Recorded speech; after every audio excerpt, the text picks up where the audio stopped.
참배 예수님 반갑습니다. 네, 오늘은 이제 둘째 시기 제2주 성모님 알고 사랑하기에 대해서 여러분들과 함께 묵상해 보시겠습니다. 이 기도를 옆에 지금 이 이콘은 성모님 이 그림이 아니고 이콘이에요. 이콘하고 그림하고 다릅니다. 루카사가가 처음으로 성모님 옆에 모시고 그린 이콘이에요. 최초의 이콘인데 이것을 2000년 동안 계속 베껴 내려오는 그런 인도자이신 성모님이 되시겠습니다. 그래서 이 이콘에서 성모님이 어떤 분인가를 가장 핵심적으로 드러내주고 있습니다. 그래서 제가 이 이콘을 가지고 왔어요. 저희 마리아 학교에서 이콘 속의 성모님에 대해서도 공부를 하는데 루카사가가 처음으로 성모님을 그렸어요. 근데 이 이콘을 보면 여러분들이 딱 이 이콘의 가운데 핵심에 뭐가 있습니까? 가운데 성모님 이 가슴 쪽에 성모님 손이 있어요. 성모님 손을 누구를 가리키고 계시죠? 예수님을 가리키고 계세요. 그래서 성모님의 역할은 바로 이거라는 거예요. 우리를 예수님께 인도해 주시는 분, 인도해 주신 어머니. 그래서 이 이콘의 이름이 인도자이신 성모님이에요. 호두게뜨리아라고 인도자이신 성모님이에요. 그래서 이 성모님의 그 핵심적인 역할, 우리 모두를 예수님께 데려다주는 그 역할을 아주 선명하게 드러내시는 그런 이콘입니다. 그래서 성모님이 다 그리고 난 다음에 루카사가에게 잘 그렸다고 그러면서 이 이콘이 있는 곳에 나는 언제든지 현존하시겠다고 그랬대요. 그래서 지금까지도 우리와 함께 현존하고 계십니다. 예. 그러면 들어가 보겠습니다. 성모님은 어떤 분이신가? 성모님을 알고 사랑하기 위해서 우리는 이제 왜 우리가 성모님을 알아야 되고 성모님에게로 가야 되는가 하면 성모님을 통해서 예수님께 우리가 지금 봉헌되려고 그래요. 성모님이 예수님과 가장 친밀한 결합되어 있는 분이시기 때문에 우리는 예수님께 가기 위해서 성모님을 통해서 가는 길이 가장 지름길이라고 지난번에 제가 말씀드린 것 같습니다. 그래서 성모님을 통해서 예수 그리스도께로 봉헌되기 위해서는 우리는 예수님과 깊이 일치를 하기 위해서 성모님을 통해서 가는 거예요. 그래서 루드비코 성인께서 하신 것처럼 예수님께 나아가는 데 있어서 성모님은 가장 빠르고 안전하고 확실하고 완전한 길이라고 그러셨습니다. 쉽고 빠른 길이라고 그랬습니다. 그래서 지금 옆에 있는 그림처럼 성모님은 우리들의 예수님의 어머니시면서 우리들의 어머니시지 않습니까? 그래서 예수님을 가장 깊이 사랑하시고 또 언제나 일치하시고 하나가 되시는 그런 어머니이십니다. 그래서 우리는 예수님께 가기 위해서 성모님을 통해서 가는 길이 가장 빠르기 때문에 우리가 성모님을 통해서 가는 거예요. 그러기 위해서는 이번 주간에는 정말 성모님이 어떤 분이신가에 대해서 우리가 묵상을 해보는 것입니다. 그래서 우리는 성모님의 그 존엄하심과 영광이나 이런 거 보면 아니라 성모님이 실제로 우리들의 신앙의 여정에서 어떤 역할을 하시는 분이신지를 좀 더 깊이 들여다 보겠습니다. 그래서 그리고 또 이제 또 성모님을 아우스틴 성인은 가장 완전한 주형이라 그랬어요. 완전한 주형이요 모범이기 때문에 그분의 내적 생활을 알아야 된다 그래요. 성모님이 예수님과 깊이 일치했다는 말은 외형이 그렇게 닮았다는 것이 아니고 내적 그 마음이 두 분의 영혼이 두 분의 마음이 두 분의 또 감정이 이런 내적 생활이 서로 하나가 되었다는 거죠. 그래서 성모님의 내적 생활을 우리가 알아봐야 된다는 거예요. 그리스도의 신비의 참여와 일치하는 그 성덕을 내적 생활이라고 할 수 있겠죠. 예수님과 얼만큼 일치하고 얼만큼 참여하는지 성모님이 어떻게 했는지 그것을 말하게 되겠습니다. 그래서 이를 위해서 우리는 이번 주간 동안에 성령께 이런 성모님이 어떻게 예수님과 함께 하시고 예수님과 일치하셨는지를 그냥 머리로 알아듣는 것보다 마음으로도 알아듣고 성모님을 더 깊이 이해하기 위해서 이런 기도를 하라 그랬습니다. 화살 기도를 루드비코 성인은 오 성모님 저는 제 자신을 온전히 당신께 맡겨 당신의 소유가 되기를 원하나이다. 이렇게 화살 기도를 계속 하면서 이번 주간을 보내라고 그랬습니다. 기도하면서. 예. 그래서 얼마나 보세요. 오 성모님, 저는 제 자신을 온전히 당신에게 맡겨드리니 드려서 당신의 소유가 되기를 원합니다.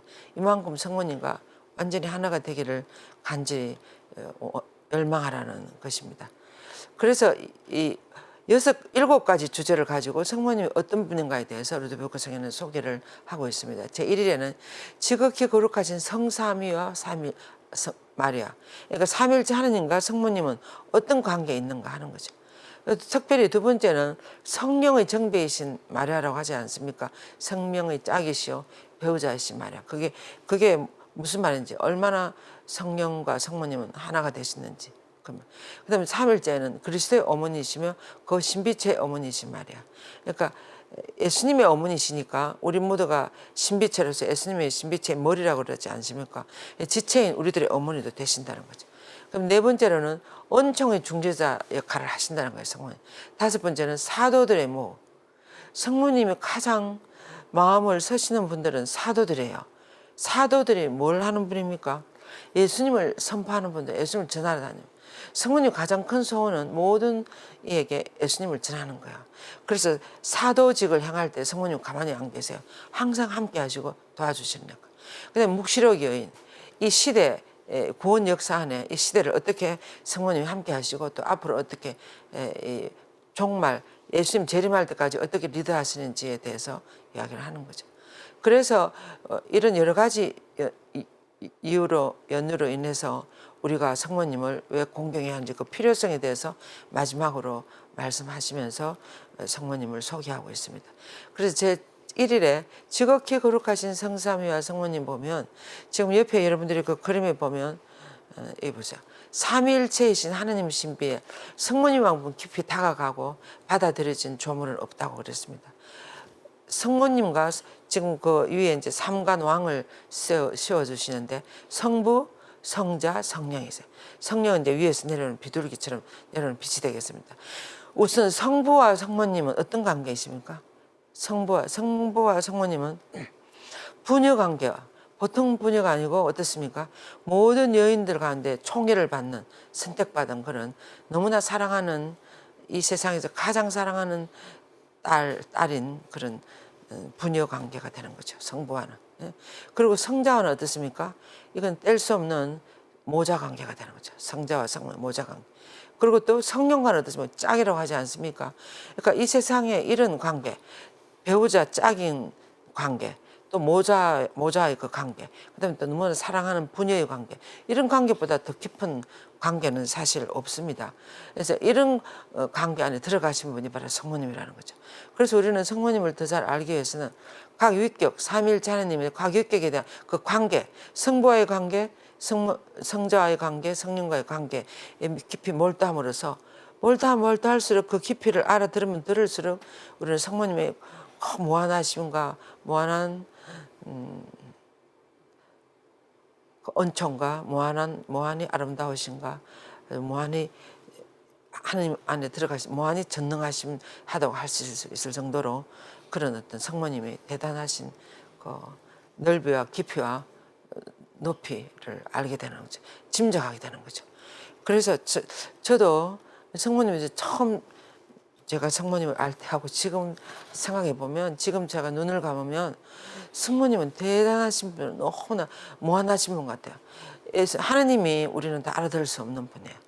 알아도 없이 무한하신 분인데 성모님도 정말 하나님 다음으로 정말 대단하신 분이라는 거. 어떻게 그렇게까지 구원 역사 안에 함께 하시고 또 2000년 우리 교회 역사 안에도 함께 하시면서 우리 온 인류의 어머니로서 어떻게 우리를 돌보고 인도하고 계시는지를 우리는 정말 짐작할 때 성모님은 대단한 분이라는 걸 알 수 있습니다. 예. 그래서 이 삼위일체와의 관계에서 여러분들이 교재에 보면 제일 처음에 갈라디아서 4장 4절에서 7절 말씀이 나와요. 갈라디아서 4장 4절은 신약 성경에서 성모님이 가장 처음으로 등장하는 부분이죠. 예. 그래서 성경 속의 성모님을 우리가 공부할 때 제일 처음으로 등장하는 부분이 여기입니다. 신약에서. 그래서 4장 4절에는 어떻게 나오는가 하면 때가 찼을 때 당신의 아들을 보내시어 여자의 몸에서 나게 하시고 율법의 지배를 받게 하시어 율법 안으로 내려보냈다고. 당신 외아들을. 왜냐하면 율법의 지배를 받고 사는 사람들을 구원하셔갖고 당신의 자녀되는 자격을 주기 위해서 이렇게 이 4장 4절의 7절은 우리 구원 역사의 핵심이 들어있습니다. 그래서 거기에 성모님이 등장하는 거예요. 이 보세요. 때가 찼을 때 이제 구원의 때가 하나님이 내려오지 않을 수가 없는 그런 때가 찼을 때 하나님께서 당신의 외아들을 한 여자의 몸으로 통해서 이 세상에 나게 하셨다는 거예요. 이때 여자의 몸이 누구겠습니까? 말할 것도 없이 그것은 성모님이십니다. 그래서 이 바오르 사도는 성모님에 대해서 실제로 만난 적도 없고 성모님에 대해서 어떤 깊이 묵상을 했다랄지 안다랄지 그런 일도 없었습니다. 근데 예수님에 대해서 깊이 몰두하고 도대체 이 예수님은 나의 구원자이신 예수님은 어디서 태어났는가? 누가 이 세상에 태어났는가? 이분은 도대체 누구인가? 이렇게 고민하지 않았겠습니까? 그럴 때 이 예수님은 태초로부터 무시로부터 하느님께서 준비하셔갖고 이 세상에 당신의 아들을 내려보내시기 위해서 이 택함을 받은 한 여인의 몸을 통해서 예수님을 내려보내 주실 때 그때 택함을 받은 한 여인, 어떤 여인이 성모님인지 어떤 분인지 바오르 사도가 어느 정도 알고 계시는지는 나중에 우리가 하늘나라 가서 물어봐야 될 거예요. 바오르 사도 성모님 만난 적이 전혀 없지 않습니까? 근데 한 여자의 몸을 통해서 하나님이 이 당신 외아들을 우리를 위해서 이 세상에 내보냈구나. 이렇게까지 생각하게 가신 거야. 그래서 그 여자의 몸이 바로 성모님 아닙니까?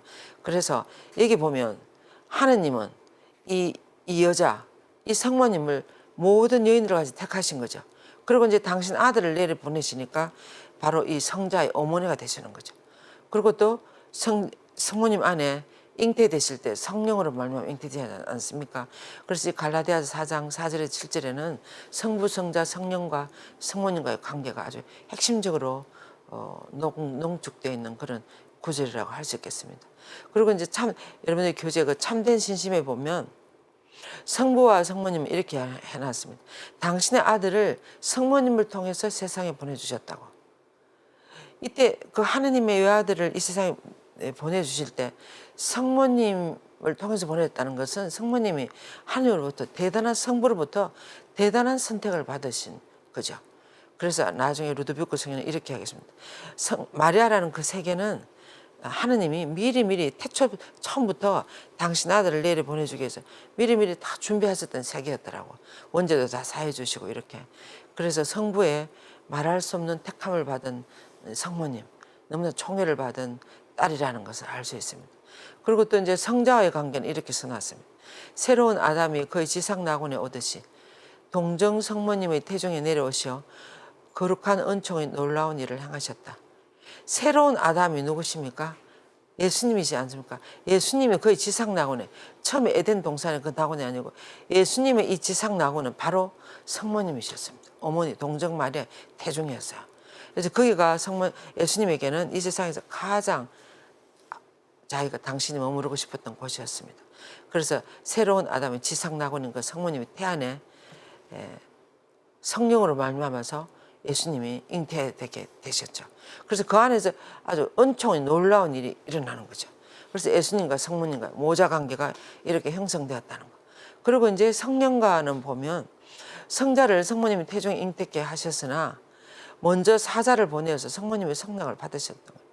성령은 성모님한테 그냥 들어가셔갖고 이렇게 예수님을 잉태할 수도 있었지만 서로 인격적인 관계로 서로 존중하면서 성모님에게 그 성모님은 당신 자신을 미천한 여종이라고 이렇게 생각하시고 그 시대 여성들은 아무런 존재감도 없을 그런 시대였습니다만은 성령께서는 성모님에게 가브리엘 천사를 보내가지고 성모님 그 의향을 물어보신 거예요.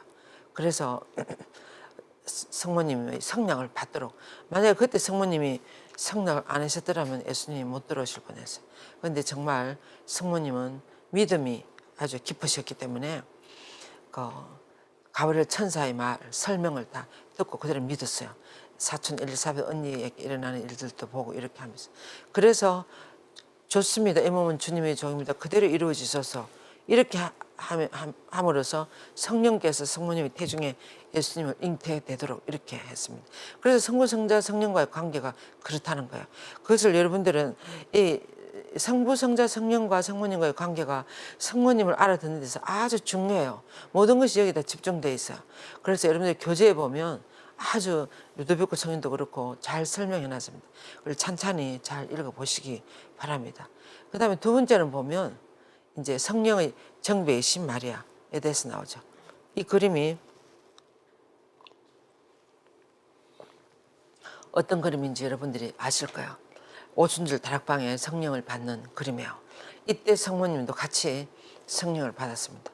성모님의 전생에는 사실 늘 성령의 인도하에 있었다고 할 수 있습니다. 언제 성모님에게 성령이 내려왔습니까? 지금 여기 오순절 다락방에 두 번째로 내려오는 중이에요. 그죠? 근데 첫 번째는 언제 내려왔습니까? 가브리엘 천사가 성모님에게 나타났을 때 지극히 거룩하신 분의 아들을 잉태할 거라 그랬을 때 나는 이 몸은 처녀인데 앞으로 그런 부부관계 같은 걸 하지 않을 텐데 어떻게 그런 일이 있을 수 있겠느냐 이렇게 했을 때 가브리엘 천사가 뭐라 그랬어요? 성령이 너에게 내려오시고 지극히 높으신 분의 힘을 너를 덮으면 하나님은 뭐든지 할 수 있다. 사촌 엘리사 언니를 봐라. 불가능한 분인데도 임신한 지 6개월이 되었다. 이 말에 성모님은 그걸 그대로 믿었어요. 믿고 그럴 때 이렇게 그걸 받아들일 수 있었던 것은 성령께서 내려오셨기 때문에. 그래서 성모님이 예수님 처음 잉태하실 때 그때 성령이 내려왔어요. 그리고 이제 지금 오순절 다락방은 언제입니까? 예수님이 부활하시고 성천하시고 난 다음에 너희들이 내가 보내주는 그분을 받기 위해서는 예루살렘을 떠나지 말고 오순절날 2층 다락방에 거기 가. 이 2층 다락방은 내나 그 처음에 만찬하신 거기죠. 거기 가서 간절히 기도하고 있으라 그랬어요. 그래서 그렇게 했을 때 여기서 성령이 내려오지 않습니까? 여기서 성모님에게 두 번째로 성령이 내려왔을 때 어떻게 됩니까? 이 사도들이 벌벌 떨던 거 무서워서 문고리를 안에 걸어놓고 이렇게 숨어있던 그 사도들이 여기서 간절히 기도하면서 성령을 받고 난 다음에 어떻게 됐어요? 밖으로 모두 밖으로 용기 100배 가지고 사도가 내가 밖으로 나가서 예수 그리스도 살아났다. 우리가 봤다. 우리는 보고 만지고 다 했다. 예수 그리스도 살아났다. 이렇게 외치기 시작했어요. 그래서 죽음을 거쳐서 다시 살아나신 예수님을 외치기 시작했어요. 그래서 이 그리스도교가 일어나는 거죠. 그래서 여기는 이제 오순절 다락방 여기는 교회가 탄생하는 순간입니다. 교회가. 그래서 그때 성령이 내려오시면 무슨 이런 큰 일들을 하시는 거예요. 성모님을 통해서. 이제 교회가 우리가 믿고 있는 이 그리스도교가 여기서 태어났어요. 그래서 다시 살아나신 부활하신 예수님 그분을 믿는 교가 우리들이지 않습니까? 그래서 살아계신 예수님 믿는. 이제 이때 성모님은 그 교회가 태어나는 모태 역할도 했다고 할 수 있어요. 그래서 성령께서 성모님 안에서 다 이렇게 일을 하시는 거예요. 그래서 성모님이 전생에는 늘 성령이 인도하셨다. 그러니까 성모님 스스로 뭘 했다기보다는 성령께서 성모님 안에서 다 일할 수 있도록 성모님은 다 비워드리는 거예요. 우리 안에는 왜 성령이 못 들어오시는가 하면 우리로 가득 내 뜻이나 내 생각으로 가득 차 있기 때문에 성령이 마음대로 만질 수가 없어요. 어떤 신학자는 이렇게 하겠어요. 성모님은 성령이 다이나믹한 오르간이라고 그랬어요. 성령이 이렇게 의도하는 대로 성모님은 그대로 갈 수 있는 거예요. 근데 우리는 어떻습니까? 성령이 이렇게 가기로 해도 우리는 아주 느끼지도 못하는 거예요. 우리로 가득 차 있게 내 뜻으로 가득. 그래서 그런 것처럼 여기 지금 성모님은 모든 것을 비웠기 때문에 성령이 하고 싶은 대로 다 움직이시는 분이 바로 성모님. 그래서 일생에 선생애가 성령의 그늘 안에서. 그래서 성모님이 구원사업에 하신 것은 다 성령과 함께 하셨기 때문에 성령이 하시네. 이거 보세요. 예수님 잉태할 때도 성령으로 말미암은 것이다. 그리고 지금 오순절 다락방에 교회가 잉태할 때도 성령으로 말미암은 것이다. 그리고 또 뭐 생에 계속 성령이 하시도록 당신 자신을 비워드렸다는 걸 알 수 있어요. 그래서 성모님은 성령의 짝이요 정배라는 이름이 생기는 거예요. 그런데 우리가 이런 걸 생각해 볼 수 있어요. 성령께서는 성모님을 왜 그렇게 사랑하실까요? 여러분들도 한번 생각해 보세요. 성령께서 왜 그렇게 성모님을 사랑하실까요? 성령은 어떤 분이십니까? 하나님이 너무나 순수하고 깨끗한 영이세요. 그래서 하나님 이 성령은 바람은 불고 싶은 대로 분다고 이 성령은 어떤 사람에게 잘 들어가겠습니까? 성령이 원하는 대로 잘 움직일 수 있는, 그러니까 깨끗하고 순수하고 자기를 비우고 내려놓고 하는 그런 분들 안에 잘 들어가는 거죠. 그래서 그런 분 중에 가장 순수하시고 죄 없으시고 겸손하시고 또 뭐든지 자기를 비우고 얼마든지 하시라고 이렇게 당신을 내놓는 성모님이기 때문에 성령이 그렇게 사랑하시는 거예요. 성령이 가장 좋아하는 모든 조건을 성모님 다 가지고 계세요. 너무나 순수하시고 깨끗하시죠. 또 너무나 자신을 비워서 나는 아무것도 아니라고 이렇게 너무나 겸손하시죠. 그래서 성령이 그 안에서 마음껏 일할 수 있는 거예요. 그래서 성모님을 그렇게 좋아하시는 겁니다. 루카복음 1장 26절 38절 주님 탄생 예고 이 장면에 보면 성령께서 하시는 그런 모습을 다 볼 수가 있습니다. 그래서 성모님의 그 세계는 얼마나 예수님이 머무를 수 있는 아름다운 세계인지, 그래서 성령의 정배이신 성모님이라는 거예요. 그리고 이제 여러분들 참된 신심에 보면 성령께서는 충실한 정배이신 성모님에게 놀라운 선물을 맡겨 드리셨다 그랬어요. 놀라운 선물을 맡겨 주셨는데 그래서 성령은 성모님한테 모든 은총을 다 주는 거예요. 왜 그렇습니까? 성모님이 모든 은총을 성모님한테 다 맡겼다 그러잖아요. 여기도 보세요. 충실한 정비진 성모님에게 놀라운 선물을 다 맡기셨다. 그러니까 성모님은 원하는 때에 원하는 사람에게 원하는 방식으로 그 은총들을 나눠주시는 분배자로 선택을 받았다 그랬어요. 왜 그럴까요? 저는 최근에 그런 생각이 들었어요. 왜 모든 은총을 성모님한테 맡겼을까? 생각해 보니까 성모님은 하나님으로부터 은총을 가장 잘 받아들일 수 있는 바탕이 마련되어 있습니다. 순수하시고 또 너무나 당신을 다 비웠으니까. 그런데 성모님이 이렇게 은총을 받아가지고 또 당신을 가지고 있는가 하면 그렇지 않고 받는 대로 적시적시 모든 사람에게 나눠주는 거예요. 분배자로서. 모든 나눠주니까 하느님이 은총을 모든 사람에게 나눠줄 때 성모님을 통해서 하는 것이 가장 잘 되는 거예요. 그래서 성모님을 그렇게 사랑하시고 또 은총의 분배자로. 그래서 모든 은총, 모든 선물들을 성모님한테 다 갖다 맡기는 거예요. 그럼 성모님 어머니로서 가장 필요한 모든 사람들에게 적시적시 다 나눠주기 때문에 그렇지 않을까. 그래서 우리도 모든 성령의 선물은 성모님을 통해서 받기를 원해야 된다고 루드비크 성인도 그렇게 이야기를 했어요. 정말 이해가 가는 것 같아요. 그래서 이는 자신을 미천한 이로 여기는 성모님의 겸손과 죄 없으신 때문에 성모님이 이렇게 은총의 분배자로 선택됐다는 거예요. 성모님은 조금도 당신 자신의 것을 남겨놓지 않고 모든 것을 다 이웃에게 다 나눠주니까 이렇게 분배자로 선택이 되시는 거예요. 그래서 루드비크는 이렇게 이야기했습니다. 성모님께서 한 영혼 속에 뿌리를 내릴 때 그분이 하실 수 있는 은총 기적들이 그 속에서 일어난다 그랬어요. 그러니까 성모님이 한 영혼 안에 뿌리를 내린다면은 성모님을 그렇게 닮아간다는 거죠. 닮아가면서 좀 더 순수한 영혼이 되고 또 좀 더 나를 다 내려놓고 좀 더 겸손한 낮추어진 그런 분이 되면 그 안에 성령께서 들어가서 얼마든지 일할 수 있는 거예요. 그래서 위대한 성인을 만드신다 그랬어요. 그래서 이렇게 성인이 되신 분들이 많아요. 온전히 성모님께 당신 자신을 열어드리고 성령이 들어와서 일하시도록 하신 대표적인 분이 누구예요? 요한 바오리스 교황님이에요. 요한 바오리스 교황님은 몽크 루드비크 성인의 그 참된 신심 책대로 살아신 분이에요. 9살 때부터 성모님께 딱 봉헌하고 어머니께서 인도하시는 대로 이끄신 대로 따라서 사는 분이십니다. 그래서 이렇게 성문이 원하는 성경에서 원하는 그런 위대한 교황님, 위대한 성인이 되시는 거야. 마더 테레사 수녀님이나 막시밀리안 골베시민 이런 분들이 다 20세기 들어와서 성모님을 따라감으로써 위대한 성인들이 되신 분들이에요. 예. 그래서 성령은 한 영혼 안에서 성모님을 발견한 양만큼 당신을 주신다 그랬어요.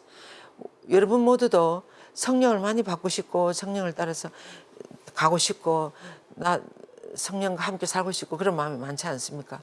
마음은 그러는데 왜 우리 안에는 성모님만큼 성령이 못 들어올까요? 그것은 아까 여러분들이 짐작하시는 분도 있겠습니다만 그만큼 우리 영혼 안에는 성모님을 닮은 모습이 그렇게 많이 없는 거예요. 성모님 닮은 모습이 많으면 많을수록 성령이 적시 들어온다 그랬어요. 우리가 조금이라도 성모님처럼 순수해지고 성모님처럼 겸손해지고 성모님처럼 인내하고 성모님 자기를 내려놓고 이제 성모님 닮은 구석이 조금만 있으면 성령은 그쪽으로 즉시 들어간다고. 참 그 말이 맞는 것 같아요. 그래서 우리는 가능하면 자신을 내려놓고 성령께서 내 안에 들어와서 일하실 수 있도록 그런 성모님을 닮아 가야 되겠습니다. 그래서 성령과 성모님 관계는 이런, 우리가 성모님을 닮아가면 닮아갈수록 우리 안에도 성령이 얼마든지 들어와서 당신이 하고 싶은 일들을 충분히 하신다는 것입니다. 그래서 우리도 가능하면 성령께 우리 마음을 많이 열어 보여드리도록 합시다. 그럼 성모님을 닮아가면 그렇게 되겠죠. 그러면 제3일에는 성모님은 그리스도의 어머니시면 그 신비체의 어머니라는 거예요. 이렇게 성모님은 예수님의 어머니예요. 예수님 어머니 신비체라는 신비체 교리를 바오로 사도가 이야기를 하셨습니다. 이 교회는 하나의 살아있는 유기체처럼 살아있는 몸, 신비체처럼 그 옆에 나와 있는 그 그림처럼 하나의 살아있는 교회가, 온 교회가 한 살아있는 유기체라 그랬어요. 이 신비체의 제일 머리는 예수님이신 거예요. 예수님이 우리들은 그 지체로서. 그런데 성모님이 머리를 놓지 않았습니까? 머리의 어머니. 예수님의 어머니가 되니까 지체, 우리들의 어머니는 자연적으로 우리들의 어머니가 되는 거예요. 그래서 성모님이 우리들의 어머니라는 것을 지금 여기서 이야기하는 겁니다. 성모님 어떤 분이신가 하면 예수님의 어머니시면서 우리들의 어머니라는 거예요. 예, 그래서 성모님의 위대함과 존귀하심은 무엇보다도 하나님 어머니라는 데 근거를 두고 있습니다. 성모님의 모든 품위와 모든 은총과 모든 어떤 그런 영향력이나 이 모든 것이 예수님의 어머니가 되셨기 때문에 거기서 다 나와요. 그래서 이 하나님 어머니라는 이 교회, 이 칭호에서 모든 성모님의 특권들이 다 나오는 거예요. 하나님 어머니가 되셔야 하니까 원죄를 미리 사해 주신 거예요. 그리고 또 예수님을 낳고 키우고 잘 키우고 하나님만을 바라보고 살아야 하니까 평생 동정으로 그렇게 살게 해주시는 거예요. 그렇게 하다 보니까 나중에 하나님 어머니라는 이름도 받게 되고 또 이렇게 죄 없이 훌륭하게 살아셨으니까 하늘나라 가는 것은 기정사실입니다. 그래서 예수님이 성모님을 들고 올라가시는 거예요. 이 성모님 4대 교회가 그래서 다 연관성이 있는 거예요. 이제 하나님 어머니라는 여기에. 그래서 성자께서는 성모님을 통해서 이 세상에 오시지 않았습니까? 그런데 신비체의 머리신 예수 그리스도께서 이 성모님에게 태어났으니까 그분 지체들이 우리도 마땅히 성모님에게 태어났고 말할 것도 없이 성모님은 우리들의 어머니 된다는 거죠. 우리들의 어머니. 그죠? 모두 여러분들이 모두 성모님이 나의 어머니라고 생각하시죠? 근데 우리는 더 친밀하게 돼야 돼요. 더 친밀하게. 요즘 우리 마리아 학교에서 이제 9월 학기가 시작돼서 한 반 정도 지나갔어요. 이럴 때 그 4세기 에제리아 여행기라는 4세기에 씌어진 책이 있어요. 에제리아라는 아주 기적지 부인이 아니고 아마 아가씨인 것 같아요. 처녀가 너무 아주 열심한, 그래서 예루살렘을 성지순례를 간 거예요. 그 시대. 그 시대에는 성지순례를 간다는 것은 목숨 걸고 가는, 지금은 비행기 타고 돈만 있으면 갈 수 있지만 그 시대는 그런 것이 없지 않습니까? 걸어서 뭐 이렇게. 또 여성의 몸으로 간다는 것은 목숨 걸고 가는 거죠. 그런데 가서 그분이 예루살렘에서 일어나는 모든 일들을 다 기록을 해놨어요. 그래서 4세기의 그 교회의 모습, 전례하는 모습 이런 걸 기록을 해놓고 그것이 너무나 큰 보물이 되는 거, 우리 교회. 보물인데 그 안에 그분이 그 예루살렘에서부터 누구로부터 들은 성모님의 생애에 대해서 그 안에 다 적어놓은 거예요. 그것을 다시 이제 중세기 때 어느 때 누가 그걸 발견해가지고 번역을 해가지고 다시 나온 책이 마리아의 비밀이라는 책이 있어요. 마리아의 비밀이라는 책은 루드비그 성인이 쓴 것도 있지만 그거 말고 이 에제리아 여행기에서 나온 이 마리아의 비밀 좀 두꺼워요. 이 책을 보면 성모님이 태어나는 어린 시절부터 쫙 다 성모님이 당신의 모든 것에 대해서 요한 사도에게 이야기해 주는 식으로 이렇게 해가지고 적어놓은 책이 있어요. 지금 우리 마리아학교 수강자들은 그게 필독서야. 그래서 그걸 다 읽고 독후감도 쓰고 이렇게 하는데, 이 이제 지난주부터 읽기 시작했는데 한 자매님이 이렇게 이야기했어요. 선생님, 이 책을 읽어보니까 정말 성모님은 나의 어머니라고 생각했지만 그래도 좀 거리도 있고 되게 높으신 분이고 내가 감히 가까이 갈 수 없는 어떤 그런 분이라고 생각했는데, 이 책을 읽어보니까 너무나 성모님 우리 가까이, 우리와 똑같은 모습으로 우리 안에 함께 살아가신 그런 어머니시구나 하는 것을 느꼈다면서 성모님께서 너무나 아주 구체적으로, 그래서 나의 어머니, 우리의 어머니라는 것을 너무 절실히 느꼈다고 그런 이야기를 했어요. 그래서 여러분들도 저기 하면 그 책을 한번 읽어보세요. 그러면 성모님이 엄청 가까이 아주 나의 어머니처럼, 나의 언니처럼, 형제들처럼 이렇게 다가오는 거야. 그런 똑같은 우리와 똑같은 인간으로서 그 표현할 수 없는 그 십자가의 길을, 예수님을 뒷바라지를 그걸 다 하신 그것을 쭉 다 이야기하는 거예요. 그냥 이야기처럼. 그래서 너무 아주 쉽게 여러분들이 성모님께 접근할 수 있는 길이에요. 그래서 그 책을 보시면서 성모님을 정말 더 가까이 이렇게 느끼셨으면 좋겠습니다. 그러면서 이제 요한복음에서는 어떻게 뭐라고 그랬습니까? 예수님이 십자가상에서 돌아가신 마지막 유언으로 밑에 내려다 보니까 당신 어머니와 막달라 여자 마리아, 또 이모 마리아, 클레오파스의 아내 마리아, 또 요한 사도 이렇게 있었어요.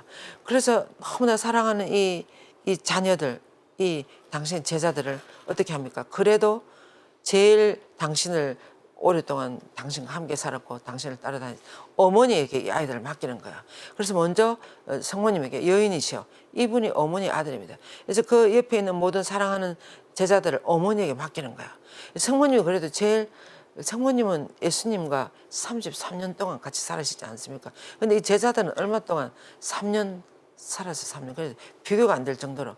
그래서 성모님은 33년 동안 예수님 옆에서 같이 살면서 예수님으로부터 많은 훈련을 받았다고, 온 인류의 어머니가 될 그런 트레이닝을 다 받았다고 이렇게 이야기하시는 분들도 있습니다. 그만큼 그 성모님 품이 그 말할 수 없는 고통과 시련을 통해서 이렇게 넓어졌다는 거죠. 그래서 이제 예수님은 그걸 다 아시는 거죠. 이 밑에 내려다보고 그 밑에 있는 사람들의 어떤 믿음의 정도나 뭐 모든 것을 다 아시지 않겠습니까? 그래서 그 제자들을 어머니에게 맡기는 거예요. 이럴 때 벌써 이제 이 어머니는, 그러면서 우리 보고는 이분이 내 어머니시다. 그때 요한 사도 보고 그렇게 이야기하셨는데, 요한 사도는 우리 모든 신앙인을 대표해서 글 써 있는 상징적인 인물이라고도 하지 않습니까? 요한 복음은 모든 것이 다 상징이에요. 예, 표징으로서. 그래서 요한 사도 우리를 대표한 분으로서 우리를 성모님에게 다 맡긴 거예요. 그리고 그때 성모님 우리들의 어머니가 되는 거예요. 그래서 이 말은 무슨 말입니까? 성모님에게는 이 아이들을 앞으로 나에게 잘 데리고 오세요, 이런 사명을 맡기시고, 또 이 제자들에게는 이분을 너희들이 어머니로 모시고 이분 말을 잘 듣고 이분이 하라는 대로 잘 따라오느라, 이런 서로의 사명을 맡기면서 마지막 유언이에요. 돌아가셨다고 할 수 있습니다. 그래서 여인이시여, 이분이 어머니 아들입니다. 이분이 내 어머니시다. 엄청 중요한, 정말 우리 모두를 성모님께 예수님이 확실하게 맡겼다는 거예요. 이 세상에서 돌아가실 때 마지막으로 하신 일이 이것이었다고 그렇게 이야기하십니다. 그래서 우리들의 어머니가 되시는 거예요. 그리고 이제 참되시면은 성모님의 겸손 때문에 하느님은 이분을 하늘과 땅의 모으로 만들었다 그랬어요. 성모님의 겸손은 헤아릴 수가 없다 그랬어요. 너무 깊어서 하나님도 어떻게 잡을 수 없을 정도로 너무나 깊어서, 그것이 하나님 마음에 너무 들었다 그랬어요. 그래서 이분을 하늘과 땅의 모으로, 또 군대의 사령관으로, 악가의 투쟁에서, 그다음 은총의 관리자로, 보고의 관리자로, 그리고 은총의 분배자로, 또 위대한 신비를 향하는 일꾼으로, 가나오는 잔치나 이런 거 보세요. 그리고 인류 구원의 협조자, 중개자로서 예수님을 얼마나 잘 협조하셨습니까? 그리고 또 원수들에 대한 승리자로, 그다음에 당신 위엄과 개선에 충실한 협조자로 삼으신 거예요. 뭐 때문에요? 겸손 때문에 그러셨다 그랬어요. 그래서 우리가 정말 성모님으로부터 많이 배워야 되는 것은 비천한 여종의 신세를 돌보셨다고 할 정도로 당신을 아무것도 아닌 것으로 이렇게 낮추시는 성모님 겸손해요. 우리는 성모님보다 더 아무것도 아니죠. 그래서 정말 우리는 어떤 순간에도, 어떤 상황에서도 내가 아무것도 아니라는 거, 이 겸손이 하나님 앞에서는 최고의 선물이라는, 은총이라는 거야. 하나님이 가장 눈여겨보시는 분은 겸손한 자라고 그랬습니다. 겸손한 자에게 은총을 내려주시는 거야. 겸손한 자는 은총을 아무리 내려줘도 그 사람이 자기는 나는 아무것도 아니라는 걸 벌써 너무나 절실히 알고 있기 때문에 그것을 교만히 질 수가 없는 거예요. 자기 마음대로 서지 않는 거예요. 겸손. 하나님께서 원하신 대로, 성령이 이끄신 대로 그대로 다 사용하고 나누고 이렇게 하니까 하나님은 하나님 눈에도 겸손한 사람을 가장 눈여겨보신다고. 우리도 그렇지 않습니까? 우리도 같이 지나 보면 정말 자신을 낮추고 그러는 친구들이 더 마음에 다가오고 마음이 남고 우리가 사랑하게 됩니다. 근데 이 겸손이 어떻습니까? 겸손하기 쉽지 않습니다. 우리는 모두 다 내놓으라고 다 살지 않습니까? 요즘 특히 현대. 근데 정말 이 현대일수록 우리가 내가 아무것도 아니라 우리는 이제 오늘 하면 가야 돼요. 하나님이 훅 불어버리면 우리는 가야 되는 진흙이 먼지에 지나지 않는 그것을 항상 기억해야 되지 않겠습니까? 그 다음에 이제 그래서 하나님의 참다운 자녀들은 하나님을 아버지로 모시고 성모님을 어머니로 모신다고 루도비코 성경이 그랬어요. 그래서 아버지를 모시고 어머니로 같이 엄마 아버지가 다 있는 신앙인이 건전하게 자랄 수 있지 않겠습니까? 어머니가 없으면 어떻게 되겠어요? 그래서 하나님의 참다운 자녀는 하나님을 아버지로 모시고 성모님을 어머니로 모시고 신앙의 여정을 간다고 루도비코 성경이 그랬습니다. 그다음에 제4일의 은총의 중재자이신 말이야. 여기는 보면 이제 이 그림이 무슨 그림인지 여러분들이 다 짐작을 하고 계십니다. 은총을 어떻게 중재해 주시는가, 그죠?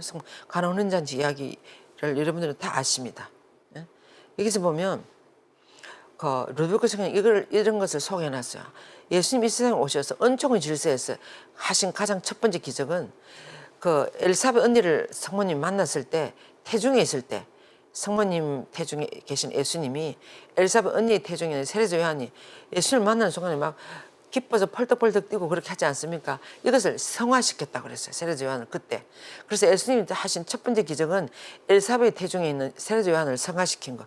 이것이 은총의 질서에서는 첫 번째 기적이고 자연의 질서에서 첫 번째 기적은 이 가나 혼인잔치에서 포도주를 변하게 한 거예요. 그래서 물이 포도주로 변하게 한 이것이 성모님의 정구를 통해서 일어난 자연적인 질서의 첫 번째 기적이라고 이런 내용을 이야기를 해놨습니다. 그래서 보세요.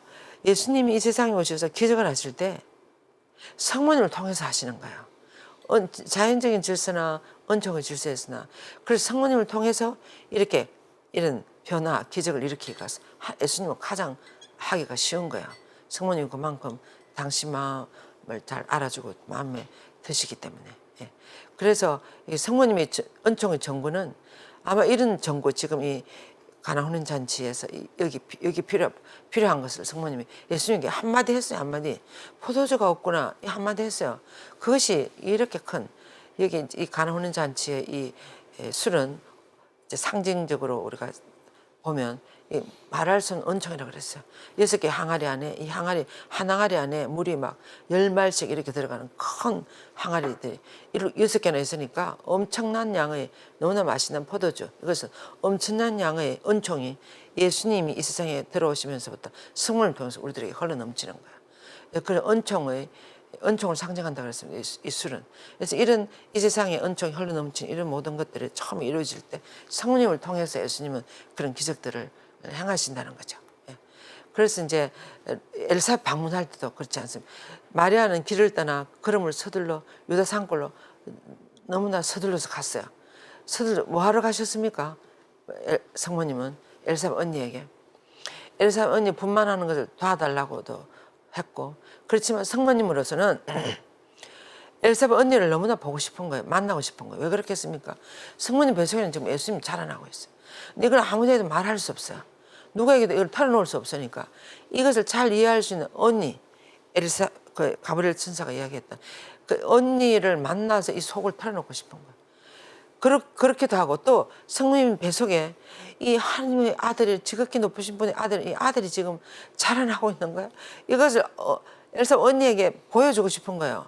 어떻게 됐는지 아무튼 이런 첫 번째 선교사라고 하지 않습니까? 성모님. 지금 엘사를 만나러 가는 이 장면을 성모님이 처음으로 예수님을 전하러 선교를 떠나는 그런 모습을 거기서 생각하고 그 그리는 그림도 있지 않습니까? 예. 그래서 이 중재자 역할. 지금 이제 성모님은 살아있는 교약의 개로서 뱃속에 예수님을 모시고 다른 사람에게 지금 이제 이렇게 예수님을 중재해 주러 가시는 거예요. 예, 그런 거. 그 다음에 또 가나 혼인잔치 조금 전에 본 것처럼 포도주가 없구나. 이렇게 하면서 가나 혼인잔치에서도 당신의 중재를 하시고 엘사벳 언니를 방문했을 때 거기서 성모님은 언니로부터 너무나 많은 격려와 위로를 받고 이 마음속에 있는 두려움이 다 없어졌어요. 그리고 또 엄청난 주님의 어머니가 됐다는 것을 알고 무엇을 불렀습니까? 마니피카스를 불렀어요. 그래서 아주 너무나 기쁜 예수님을 잘 전해주는 그런 시간이 되었습니다. 그래서 참된 신심에서는 루도비코 성이 이렇게 하고 있습니다. 중재자를 통해서 우리가 성모님을 예수님 가는 데 있어서 성모님을 통해서 가는 것은 겸손을 뜻한다 그래서 우리들의 겸손. 하나님 제일 좋아하시는 것은 뭐라 그랬습니까? 겸손이라 그랬습니다. 그래서 예수님은 하나님 앞에 우리 구원을 위한 대변자, 중재자를 세워놓으신 거예요. 그러니까 하늘과 땅 사이에 중재자는 유일한 중재는 예수 그리스도 한 분뿐이라고 그러시지 않습니까? 그래서 중재자 예수님께 나아가기 위해서는 또 다른 중재자가 필요한데 그분이 바로 성모님이시라는 거예요. 그래서 예수님도 성모님을 통해서 오셨기 때문에 우리도 성모님을 통해서 예수님께로 나아가는 거예요. 그래서 하나님께 나아가기 위해서 우리는 먼저 성모님을 통해서 예수님께 가고 그다음에 예수님을 통해서 하나님께 가고 이렇게 3단계가 필요하다고 루도비코 성이 이야기했어요. 이 3단계를 거쳐서 하나님께 가는 것은 너무나 겸손한 모습의 표현이라고 그랬습니다. 그 다음 제5일에는 이제 사도들의 모이신 말이에요. 아까도 말씀드린 것처럼 성모님의 가장 큰 소원은 우리 모두에게 예수 그리스도를 낳아주는 거예요. 그래서 사도직의 본질은 뭐예요? 모든 영혼들 안에 그리스도를 드러나게 하는 거예요. 마음 안에 현존하는 그리스도를 드러나게. 그래서 이는 인류의 어머니이신 교회의 어머니이신 성모님의 사명이에요. 성모님의 사명은 우리 모두에게 예수 그리스도를 낳아주는 것. 우리를 예수님께 데려다주는 그것이 성모님의 가장 큰 소원이요 가장 큰 사명이 되겠습니다. 그래서 누군가가 사도직을 하면 성모님이 가만히 못 계시는 거야. 마리아 공경과 사도직은 이렇게 밀접한 관계가 있다. 왜냐하면 성모님이 사도직 때문에 존재한다고 예수님을 전하기 위해서 존재한다고 할 수 있으니까. 그래서 루도비코 성에는 하늘나라를 전하는 책임은 이런 말씀을 하셨습니다. 우리 여러분들도 본당에서나 여러 사도직 단체들에서 일하고 이렇게 하면서 여러분들 가능하면 주위 사람들에게 어떤 그 분들에게 말로서뿐만 아니라 행동하는 모든 것을 예수님을 전해줄 때 성모님은 너무 기쁘신 거예요. 그것이 너무 기특한 거예요. 그래서 반드시 도와주신다 그랬어요. 그래서 여러분들이 예비자 누군가를 이렇게 인도하실 때 또 누군가 냉담한 사람 풀려 하실 때 이럴 때 성모님의 도움을 받으면서 성모님과 함께 이렇게 하시면 아주 성모님이 너무나 잘 도와주신다 그랬습니다. 그래서 이렇게 이야기해서 루도비코 성에 하느님 나라를 전하는 책임은 이행하지 않으면서 이게 무슨 말이에요? 하느님 나라를 전하는 예수님을 전하는 이런 사도직은 하지 않으면서 성모님께 대한 감상적인 열심만 지닌 사람은 아직 성모님께 대한 참된 사랑의 핵심이 무엇인지를 모르는 사람이라고 그랬어요. 이걸 마치 어떤 것입니까? 여러분들이 어머니를 정말 사랑하는 사람은 어떤 사람을 할 수 있겠습니까? 어머니가 정말 원하는 일을 하는 사람, 어머니가 원하는 사람이 되는 거. 이런 자녀가 가장 어머니 마음을 잘 알아주는 자녀일까. 어머니가 원하는 그런 삶을 살아가고 그렇게 살지 않으면서 어머니에게 와가지고 어머니 사랑한다 그러고 뭐를 사과 와가지고 자기 사는 건 전혀 어머니가 원하는 생각하는 것 반대 방향으로 살면서 어머니가 와가지고 어머니 사랑한다고 꽃다발을 사오고 무슨 옷을 사오고 이렇게 한다고 그 성모님 어머니를 진짜 사랑하는 것이라고 할 수 있겠습니까? 그렇지 않지 않습니까? 성모님도 마찬가지야. 성모님이 가장 원하시는 예수님을 주위에 전하는 사람이 되는 것이 성모님이 가장 원해. 그런 것은 하지 않으면서 성모님 사랑한다고 매일 꽃을 갖다 바치고 성모성을 되면 자기가 제일 성모님 사랑하는 것처럼 막 이렇게 앞장서서 하는 그런 감상적인 그렇게 성모님을 사랑하는 사람은 아직 성모님의 사랑이 뭔지 성모님 정말 원하는 것인지 모르는 사람과 같다 그랬어요. 혹시 여러분들 중에서도 또 우리도 사실 이럴 때 빠지기가 쉬워요. 정말 성모님이 사랑하는 사람은 예수님을 주위에 전하는 사람, 말로서뿐만 아니라 행동으로 모든 삶으로 예수님 전하기를 성모님 가장 원하신다는 것을 여러분이 아시면 좋겠습니다. 그래서 사도들의 모호가 되신다는 거죠, 성모님은. 이 사도들 보세요. 그전에는 겁이 너무 많아 벌벌 떨고 있었는데 성령을 받음으로써 이 사도들이 되는 거야. 그래서 오순절 다락방에서 그들의 마음은 성령으로 가득 차서 이제 완전 사도가 돼버렸어요. 그래서 밖으로 모두 튀어나가서 예수 그리스도 살아났다. 그럼 이분들이 한결같이 다 순교했어요.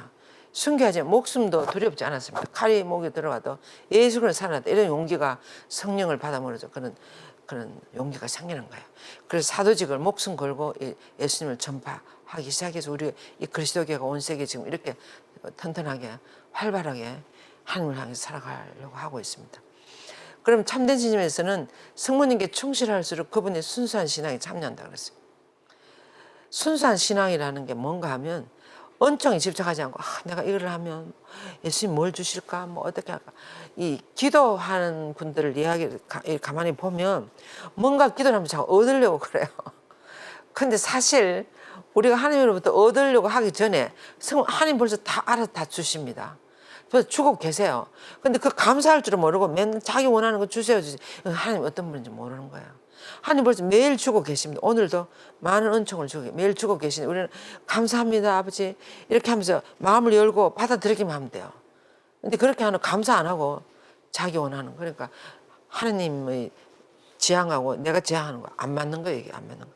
하나님 벌써 다 주고 계시고 너희들이 감사하면서 기쁘게 행복하게 감사하면서 살아라. 이걸 하나님 원하시는데 우리는 이런 매일 주시는 거 이거는 받지 않고 맨날 내가 원하는 거 더 주세요 더 주세요 더 주세요. 안 주시면 막 불평하고 또 하나님께 멀어지고 이것이 얼마나 우리가 아직 하나님 어떤 분인지 영적인 관계에서 하나님의 그 속마음을 우리가 얼마나 모르는지 이런 걸 알 수 있어요. 이 기도를 차츰차츰 더 이건 기도로서 가능해지는 거야. 이제 기도로서 점점 더 하나님 안에 깊이 들어가면 하나님 뭘 원하시는지를 알아듣는 거예요. 하나님이 정말 우리들에게 원하시는 것은 우리가 모두 행복해지는 거예요. 우리가 뭐 안 준다고 뭐 이렇게 세상이 내 원하는 거 안 이루어진다고 이렇게 걱정하고 막 염려하고 이렇게 살기를 하나님 원하지 않습니다. 네. 그래서 이 보자 순수한 신앙이라는 것은 은총에 집착하지 않고 순수한 사랑에 하나님을 정말 사랑하기 때문에 어떤 풍랑 속에서도 흔들리지 않고 영혼의 구원을 위해서 어떤 두려워하지 않고 끝까지 믿고 나가는 사람 어떤 그 시련과 혼란이 닥치더라도 하나님은 나를 사랑하신다는 거 그것을 믿고 이 사랑을 믿고 계속 그것을 잘 이겨내면서 가는 거예요. 우리가 누군가를 정말 사랑하면 그 사랑을 우리는 의심하지 않습니다. 그 사람이 원하는 대로 우리는 그렇게 살아가려고 얼마나 많이 노력합니까?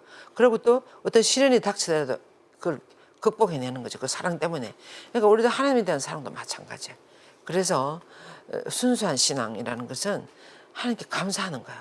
감사하면서 어떤 어려움이 닥치더라도 계속 욥 성인처럼 욥 성이 뭐라 그래서 좋은 것을 줄 때 받아들였으면 안 좋은 것을 줄 때도 받아들여야 되지 않는가. 욥 성인이 그렇게 사탄의 욥 성인을 흔들어도 온갖 고통을 흔들어도 끝까지 욥 성인은 하나님을 신뢰했어요. 바로 그런 믿음으로 이 순수한 신앙이죠. 순수한 믿음으로 하나님을 사랑해야 돼. 그래서 예수님은 성모님의 열매이며 아들이시고 성모님은 어디서나 생명의 열매를 맺는 나무입니다. 그래서 예수님을 낳은 참된 어머니이시기 때문에 우리가 성모님을 닮아가 우리 안에 저절로 예수 그리스도가 형성된다 그랬어요. 우리가 성모님 부르면 부를수록 우리 안에 예수 그리스도가 형성돼요. 그래서 우리가 묵주기도를 많이 하고 성모님을 많이 부르고 성모님 안에서 살면 나도 모르게 예수님이 내 안에 자라나는 거예요. 그래서 다른 사람이 보면 예수님처럼 그렇게 사는 거야. 그래서 예수님을 전해줄 수가 있고 이렇게 예수님에게로 데려올 수가 있고 그런 거야.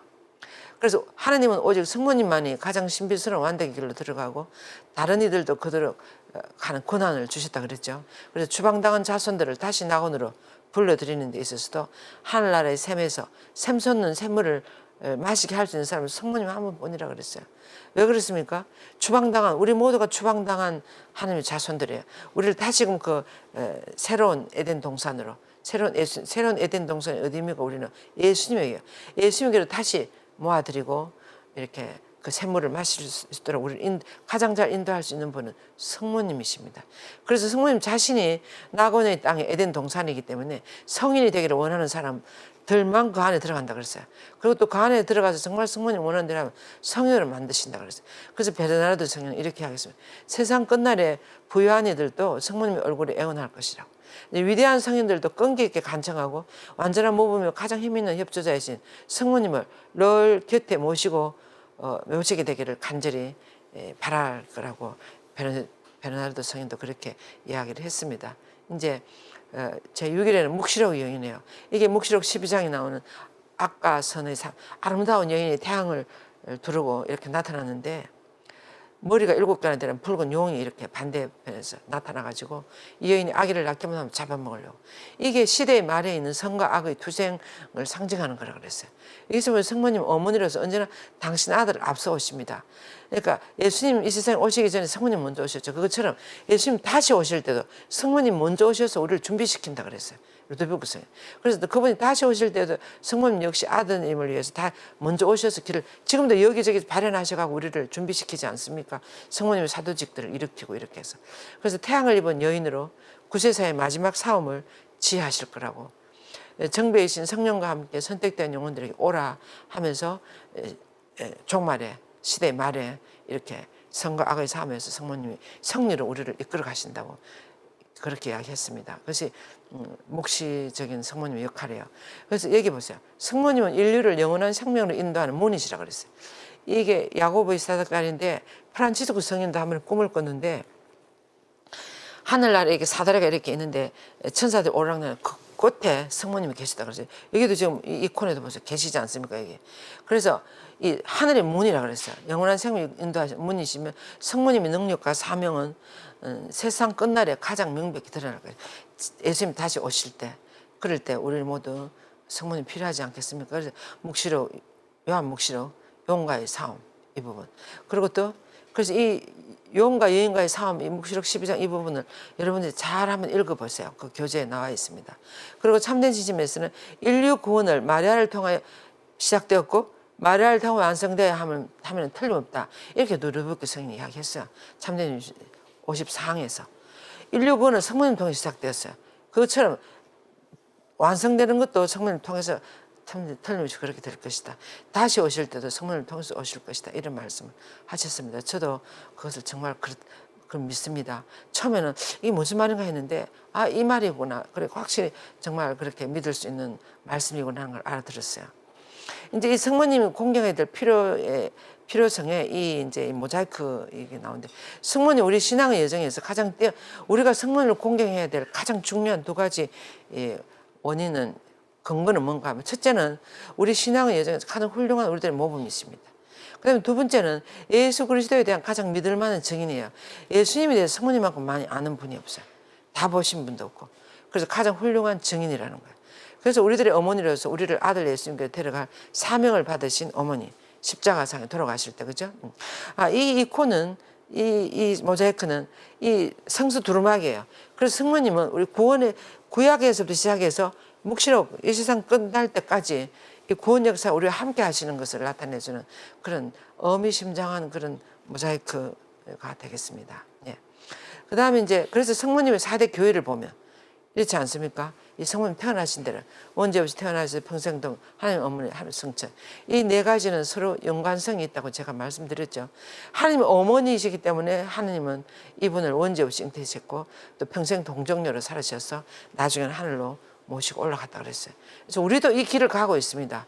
우리의 모델이신 성모님을 따라서 우리도 원죄가 언제 세례받을 때 원죄 없어져가지고 그때부터 우리는 평생 동정성이라는 말은 오로지 하나님만을 향해서 살아가는 거예요. 이리 갔다 저리 갔다 하지 않고. 그래서 오로지 하나님만을 향해서 어떤 시련이 닥쳐도 그렇게 살아감으로써 우리는 나중에 하늘나라 우리도 올라가는 거죠. 그래서 이럴 때 우리들의 모델로서 우리 앞서 가신 성모님이 우리들에게 꼭 필요하기 때문에 성모님 공경은 너무나 필요하다는 거예요. 그래서 여기 보세요. 성모님은 하나님 자녀들을 다스리는 권한을 하나님으로부터 받으셨습니다. 성모님은 하나님의 뜻에 따라서 하나님께 필요한 분이시지 않습니까? 그런데 우리에게도 최종 목적지에 도달하기 위해서는 꼭 필요한 분이 이 성모님이시죠. 그래서 성모님께 대한 공경과 사랑을 가지지 않는다면 이는 심판받을 징조라 그랬어요. 이제 진실하고 완전한 사랑과 진심은 구원받는 확실한 표. 심판받을 것인지 아니면 구원받을 것인지 어떤 그 표징으로서 성모님에 대한 진정한 신심이 있으면 그 사람은 구원받을 수 있는 확실한 표지라고 그래서 성모님 공경이 그만큼 필요하다는 거예요. 이렇게 해서 성모님이 7가지 그 역할이나 특징에 대해서 말씀드렸습니다. 잘 묵상하면서 여러분들의 마음 안에 성모님의 그 말할 수 없는 그 아름다움과 그 깊은 모습이 여러분들 마음 안에 자리 잡으셨으면 좋겠습니다. 예.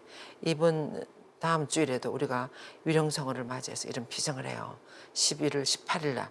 그래서 이것을 보시는 분들은 이 위령성운의 묵상피정이라는 것은 우리 삶에 대한 묵상피정이에요. 다 우리들이 가야 할 길이에요. 그래서 어떻게 우리가 죽음을 준비하고 돌아가신 분들을 위해서 우리가 어떻게 살아가야 하는지를 와서 묵상하면서 많은 은총을 받으시기 바랍니다. 예, 수고 많으셨습니다. 이렇게 해서 오늘 성모님 알고 사랑하기 강의를 마치겠습니다. 영광이 성부와 성자와 성령께 처음과 같이 이제와 항상 영원히 아멘. 성부와 성자와 성령의 이름으로 아멘. 수고했습니다. 감사합니다.